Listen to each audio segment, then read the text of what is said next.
اسلام کی تعلیم بڑی متوازن ہے. ایک طرف سوال کی مذمت ہے، مت اپنا دستے سوال دراز کرو کسی کے سامنے.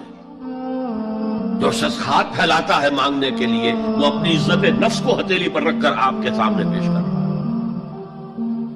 اور آپ ٹھوکر مار دیتے ہیں اس کی عزت نفس کو. مانگو اللہ سے، اللہ کسی کے دل میں ڈالے تمہاری ضرورت پوری کر سکتا ہے، بغیر اس کے کہ تم کسی کے سامنے دستے سوال دراز کرو. سخت مذمت ہے، اور خاص طور پر بیگری جو ایک انسٹیٹیوشن بن گیا ہے، ایک پیشہ بن گیا ہے، وہ تو اسلام کی تعلیمات کے منافی ہے. اور جس طرح کی ہم خیرات بانٹتے ہیں، 5 روپے کا نوٹ دے رہے ہیں مانگنے والوں کو، مسجدوں کے باہر سمجھ رہے ہم نے حاتم طائی کی خبر کو لات مار دی، حالانکہ حقیقت میں آپ انسٹیٹیوشن آف بیگری کو سپورٹ کر رہے ہیں. کسی ایک کو لے لو، آؤ چلو مجھے اپنا گھر دکھاؤ، مجھے بتاؤ تم واقعی اس قابل ہو یا نہیں ہو، اور پھر اس کی مدد کرے، لمسم کرے. پھر وہ 5 روپے نہیں ایسی دے کہ وہ کچھ اپنے پاؤں پر کھڑا ہو سکے. میں نے 1 روپیہ نہیں کہا کہ 1 روپیہ تو اب کوئی شے نہیں رہی، لیکن یہ کہ 5 روپے کا نوٹ بھی آپ نے تقسیم کرنے شروع کر دیے، یہ کیا ہے؟ وَالسَّائِلِينَ وَفِي الرِّقَابِ. لیکن دوسری طرف سائل کو جھڑکنا نہیں ہے. وَلَا اما السَّائِلَ فَلَا تَنْهَرْ. جھڑکو نہیں. اچھا بھائی نہیں، معاف کرو، میرے پاس اس وقت آپ کی مدد کے لیے کچھ نہیں ہے، میں کچھ نہیں کر سکتا. دونوں کے درمیان اصل میں معاملہ ہونا چاہیے. بلکہ یہاں تک بھی فرمایا سائل کو ضرور دو، چاہے وہ گھوڑے پر سوار ہو کر تمہارے دروازے پہ آیا. کیا پتا اس کی واقعی الجھن کیا ہے. تو سوال کی مذمت اور سائل کو جھڑکنے کی ممانعت. حتی الامکان خالی ہاتھ نہ لوٹاؤ. اس نے اپنی عزت نفس اپنی ہتھیلی پر رکھ کر تمہاری سامنے پیش کر دیا، اسے ٹھوکر نہ. لیکن جیسا کہ میں نے عرض کیا، یہ انسٹیٹیوشن آف بیگری جو ہے یہ ایک علیحدہ شے ہے، بالکل اس کا اس سے کوئی تعلق نہ سمجھیے. وفی الرقاب، رقاب جمع ہے رقبہ، گردن. فک رقبۃ او اطعام فی یوم ذی مسغبۃ یتیما ذا مقربۃ او مسکینا ذا متربہ. فک رقبۃ، کسی کی گردن چھڑا دینا. اس وقت سب سے بڑی اپلیکیشن اس کی تھی غلاموں کو، کنیزوں کو اپنے پیسے سے خرید کر آزاد کرنا. بہت بڑی نیکی، بہت بڑی نیکی. اور حضرت ابوبکر رضی اللہ تعالیٰ عنہ کے دفتر فضائل میں سب سے اونچا کام یہ ہے کہ جن غلاموں کو اور جن کنیزوں کو ستایا جا رہا تھا، their owners, their masters، ان کے آقا کو حق حاصل تھا، جو چاہے کریں ان کے ساتھ، قتل کرنے کوئی پوچھنے والا نہیں ہے. میں پہلے بھی عرض کر چکا ہوں، میری ملکیت ہے، جیسے میری بکری میری ملکیت ہے، میں نے اس کو ذبح کیا، گوشت کھا لیا، تم کون ہو جو پوچھنے والے؟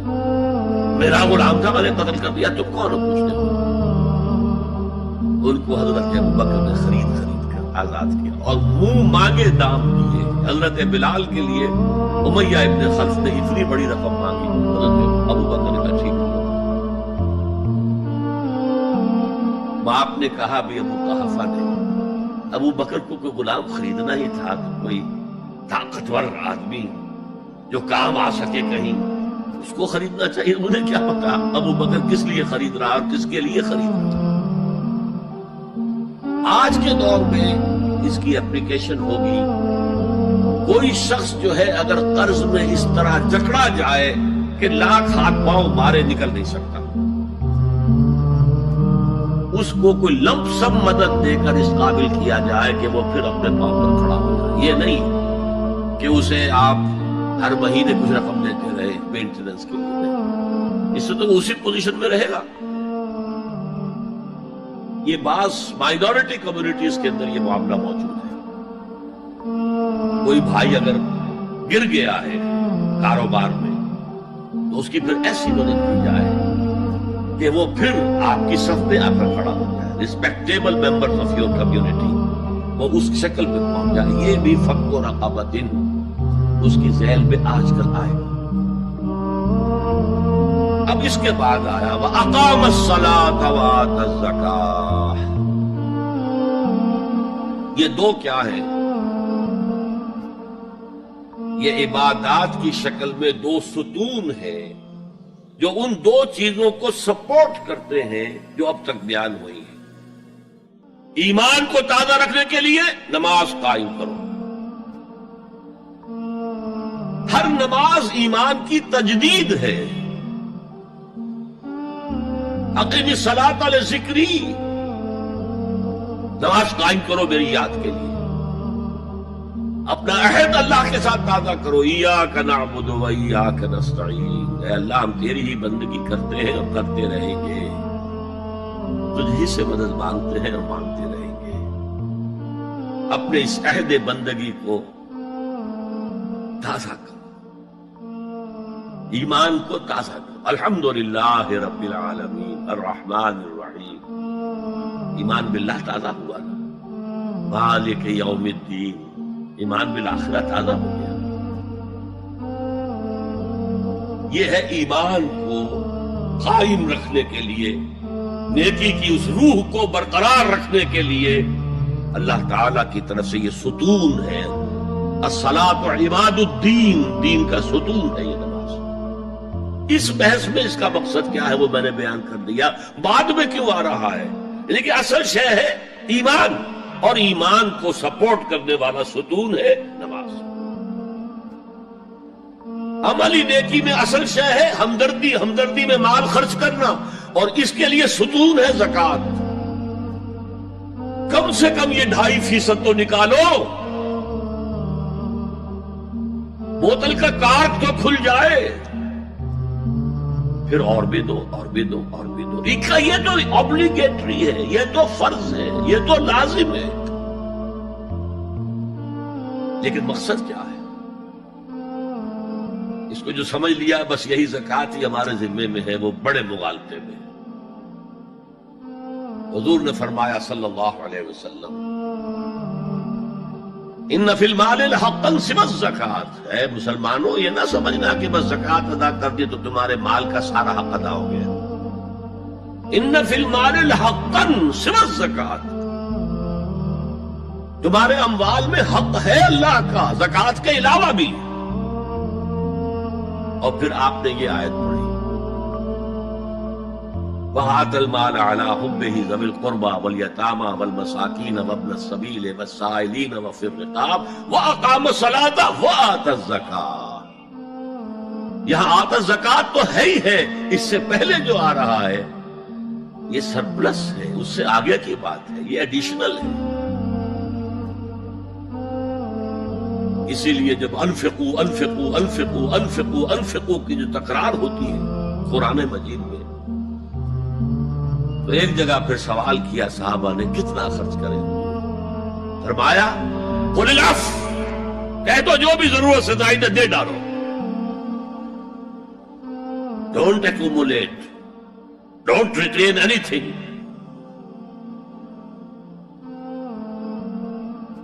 ایک بات آپ سے کہوں، آپ کچھ چونک جائیں گے. حضور نے کبھی زکوٰۃ دی؟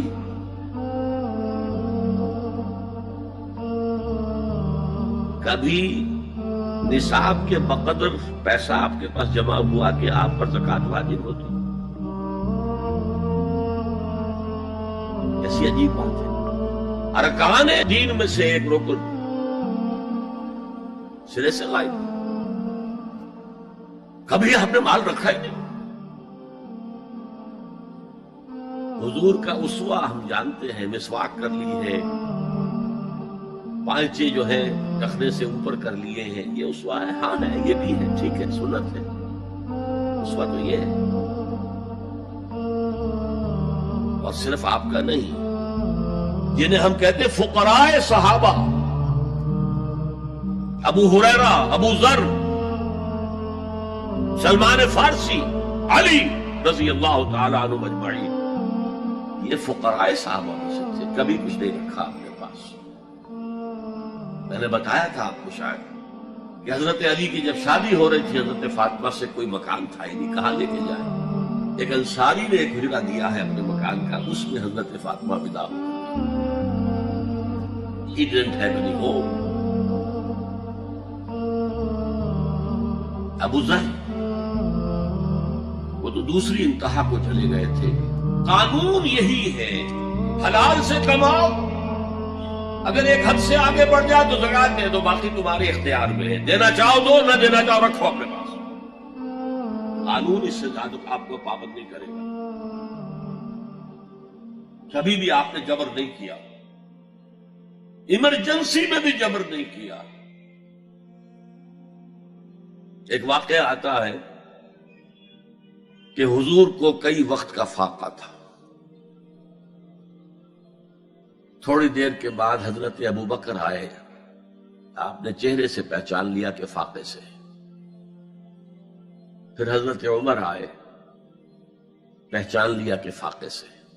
شاید حضور خود اپنے لیے نہ اٹھتے نہ جاتے، اپنے دونوں ساتھیوں کو لے کر ایک انصاری کے باغ میں پہنچ گئے۔ انصاری کی عید ہو گئی، فوراً لا کر اس نے کچھ کھجوریں کچھ انگوروں کے گوشے رکھے۔ اس کے بعد وہ دوڑا چھری لے کر کسی جانور کو ذبح کرنے کے لیے۔ یہ ساری تفسیریں میں کیا بتا رہا ہوں، نال یہ نہیں تھا کہ مدینے میں سبھی فاقے سے تھے، موجود تھے جن کے پاس مال تھا، لیکن جبرن آپ نے کسی سے کچھ نہیں لیا۔ جب وہ چھری لے کر چلا، فرمایا دیکھنا کسی دودھ والے جانور کو نہ ذبح کرنا۔ بہرحال کچھ دیر کے بعد وہ گوشت پکا کر لایا، روٹیاں رکھی۔ اس کے بعد حضور نے ایک روٹی پر چند بوٹیاں رکھ کر کہا یہ عائشہ کو دے آؤ، اسے بھی کئی وقت کا فاقہ ہے۔ اور پھر حضرت عمر کی طرف رک کر کے کہا عمر یہ ہے وہ نعمتیں جس کا حساب دینا پڑے گا اللہ کے ہاں۔ فَأَمَّا بِنِعْمَةِ رَبِّكَ فَحَدِّثْ، اور یہ جو فرمایا گیا أَلْهَاكُمُ التَّكَاثُرُ میں نعمتوں کا حساب لیا جائے۔ وَلَتُسْأَلُنَّ يَوْمَئِذٍ عَنِ النَّعِيمِ، فرمایا یہ نعمتیں،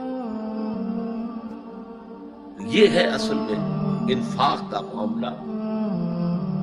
آپ کے اس پر چھوڑ دیا گیا ہے، جتنا بھی آپ میں جذبہ ہے، جتنا بھی آخرت کا یقین ہے، اتنا ہی آپ پسند کریں گے کہ آخرت کے بینک میں جمع کرائیں، یہاں کے بینکوں میں کیوں جمع کرائیں؟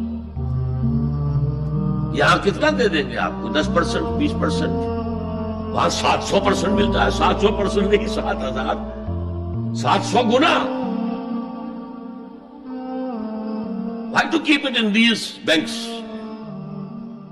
حضرت مسیح کا جو پہاڑی کا واس بہت مشہور ہے، سرمن آف دا ماؤنٹ، بڑے پیارے الفاظ ہیں، میں آپ سے اپنا تاثر عرض کیے بغیر نہیں رہ سکتا۔ جہاں تک مواعظ کا تعلق ہے، جو حضرت مسیح کے مواعظ آئے ہیں ان سے اونچے واعظ کوئی ممکن نہیں۔ اسی میں یہ جملہ بھی ہے، دیکھو اپنا مال زمین پر جمع نہ کرو، جہاں چوری بھی ہوتی ہے ڈاکہ بھی پڑتا ہے، کیڑا بھی خراب کرتا ہے۔ آسمان پر جمع کرو جہاں نہ چوری کا اندیشہ، نہ ڈاکے کا خوف، نہ کیڑا خراب کر سکے۔ اس لیے کہ میں تم سے سچ کہتا ہوں کہ جہاں تمہارا مال ہوگا وہیں تمہارا دل ہوگا۔ مال یہاں ہوگا تو دل اٹکا ہوا ہوگا، اور فرشتے اس طرح گھسیٹ کر کھینچیں گے آپ کی جان کو جیسے کہ سیخ پر سے کباب کھینچا جاتا ہے۔ اگر دل وہاں لگا ہوا ہے، جس کے لاکھوں کروڑوں ڈالر سوئس بینکس میں جمع ہیں، اسے کہا جائے نکل جاؤ پاکستان سے، اسے کوئی تکلیف ہوگی؟ نکل جاؤ فلاں ملک سے، ملک بدل کرتے تم کیا تکلیف؟ میرے بینک کے اندر پیسے ہیں۔ البتہ جس کا باہر کچھ نہ ہو، اسے اگر یہ دی جائے سزا، اس کی تو جان پر بن جائے گی۔